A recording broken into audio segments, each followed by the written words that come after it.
হুম। সেই কিন্তু জন্যই বলি সেনেট এবং কংগ্রেস কি করে, তার বিরুদ্ধে ইমপিচ করে না কেন, অনাস্থা এনে তাকে বিদায় করে না কেন?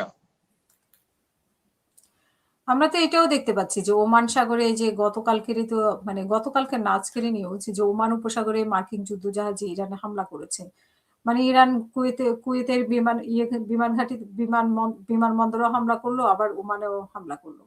হ্যাঁ, ওমান সাগর কাছে তো, হরমুজের কাছে না। আপনাকে আমি বলি, হ্যাঁ, ওমান ওমান উপসাগরে আক্রমণ করেছে ইরান, এটা এটা আমি বলতে ভুলে গিয়েছিলাম। কারণ কি জানেন? কারণ ওমান উপসাগরটা তো হরমুজের সাথে লাগা, একই হুম। লাইনে না। সেই জন্যই তো ইরান বলে টোল আদায় করলে আমরা ওমানকে দিব 3 ভাগের 2 ভাগ, আরে 3 ভাগের 1 ভাগ, 2 ভাগ আমরা রাখবো। হরমুজের তো হিস্সা এদেরও আছে।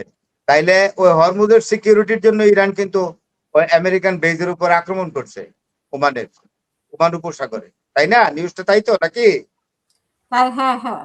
নিউজটা তাই। এক্সাক্ট। ওমান ওটা শোনেন, ইরান যে কোনো ভাবে, বাই হোক or by crook, at any cost, hmm, at any way, Iran is prepared to protect Hormuz hmm. because it is the lifeline of Iran in এবং war, in oil, in strategy. ধন্যবাদ। মানে যে যুদ্ধজাহাজে Iran আক্রমণ করছে সেই যুদ্ধজাহাজটি নাকি আবার ইরানের বাণিজ্যিক জাহাজের বিরুদ্ধে পরিচালিত একটি মানে পরিচালনা করা তো হয়েছিল। হতে পারে, এইগুলো থাকবেই।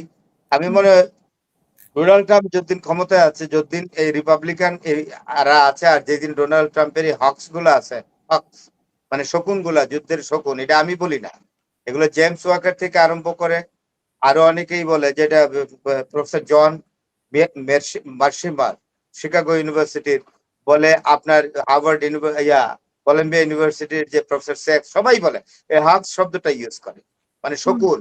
এই শকুন গুলা যদি আমি করি না, এদের দেশের লোকরাই করে। প্রফেসর পেপও বলেছে যে যুদ্ধ করে তো লাভ নাই, এই যে শকুনের দল কি করছে। ইরান তো জিতে গেল এবং এই যুদ্ধের পরে ইরান চতুর্থ পরাশক্তি হবে। তো আমি বলি না, এই শকুন গুলা যদি আছে তাই হবে, এগুলো বিদায় হলে তখন একটা নতুন ব্যবস্থা আসবে এবং ইরানের সাথে আমেরিকা একটা সম্ভবত নেক্সট গভর্নমেন্ট বা যিনি প্রেসিডেন্ট হবেন, তিনি he will exactly take particular sincere initiative to bring a settlement through an agreement. তাহলে নেক্সট গভর্নমেন্ট আসা পর্যন্ত এইভাবেই চলতে থাকবে যে ওই যে আমার যেভাবে মনে হয় তাই হবে, হাসিনা আপা, আমি যেভাবে প্রেডিকশন করি বর্ণনা না। দিল। তবে আমি কোনো দেখছি না তো, অন্য কোনো পথ দেখছি না। ধীর গতিতে চলবে, যেটা ট্রাম্প বর্ণনা দিল, ধীর গতিতে যুদ্ধ চলবে। তার ধীর ছেলে যে গতিতে ড্রোন ফ্যাক্টরিটা আছে, ওই যে ড্রোন টোন বেচে তো, তো ছেলে অলরেডি প্রোডাকশনে গেছে না, তো প্রোডাকশন তো গুলো আবার সেল করতে হবে, মার্কেটিং করতে হবে, মার্কেটিং করে আর কি যুদ্ধের মাধ্যমে। তার ছেলের যে আর তার মেয়ের জামাই জেরার কুশনারের যে ড্রোন ফ্যাক্টরিটা, ড্রোন গুলোর বাজারজাত করে মাঝে মধ্যে এই যুদ্ধ আহ, আক্রমণ করে করে, এই আর কিছু হুম, না। এটা আমি আগেই ক্লিয়ার করি। তারপরে আপনার কি মনে হয় যে এই যে যুদ্ধবিরতিতে ইসরায়েল এবং লেবানন যে সম্মত হয়েছে এটা কার্যকর হবে? মানে যে আমরা তো কার্যকরের কোনো লক্ষণ দেখছি না। ওই রাত্রেই দেখবেন যে আক্রমণ করছে হিজবুল্লাহ অথবা ইয়া, আপনার ইসরায়েল আবার আক্রমণ করেছে, এগুলো ঠুনকো, এগুলা হুম, পাতানো খেলা, হুম, স্টেজড গেম, স্টেজড প্লে, নাটক হুম, মঞ্চস্থ হচ্ছে। এখন দর্শকরা হাততালি দিচ্ছে, ভেতরে অন্যটা। হুম।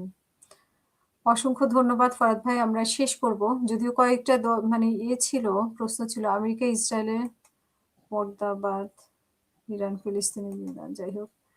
আহ, একজনের প্রশ্ন করেছে, আচ্ছা ইরান আসলে কতটুকু শক্তিশালী? ইসরায়েল আমেরিকা যদি তার না চলে তাহলে সহ্য করতে পারবে কিনা, প্রতিরোধ করতে পারবে তাদের পেট্রোল? আমি ঠিক বুঝতে পারি নাই, আপনি বুঝতে পেরেছেন কিনা? আসলে এই যুদ্ধের ঢেউটা বুঝছেন হাসিনা আপা, আমি হুম, শেষ করি। এই যুদ্ধের ঢেউ কিন্তু এই উপমহাদেশেও লাগে। হুম, কারণ হুম, উপমহাদেশেরও, আমাদের ভারত উপমহাদেশ, ইন্ডিয়া, বাংলাদেশ এবং পাকিস্তান, সাথে চায়নাও আছে যেহেতু দূর প্রতিবেশী রাষ্ট্র, এখানেও নিরাপত্তার বিষয়টা খুব সেন্সিটিভ হয়ে যাচ্ছে। এটা আমি হুম, একটা আর্টিকেল দেখতেছিলাম এটার উপরে দুপুরে লাঞ্চের আগে। সেখানে আমি দেখলাম যে আমাদের এই খুব তড়িৎ গতিতে এই ভারত উপমহাদেশের নিরাপত্তা নিয়ে আমাদের ভাবতে হবে। যে কোনো বিষয়ে যদি আমেরিকা যদি এখানে যুদ্ধের আগুন কোনোভাবে ছড়িয়ে দেয়, তাইলে কিন্তু এখানে মহা ঝামেলা হবে।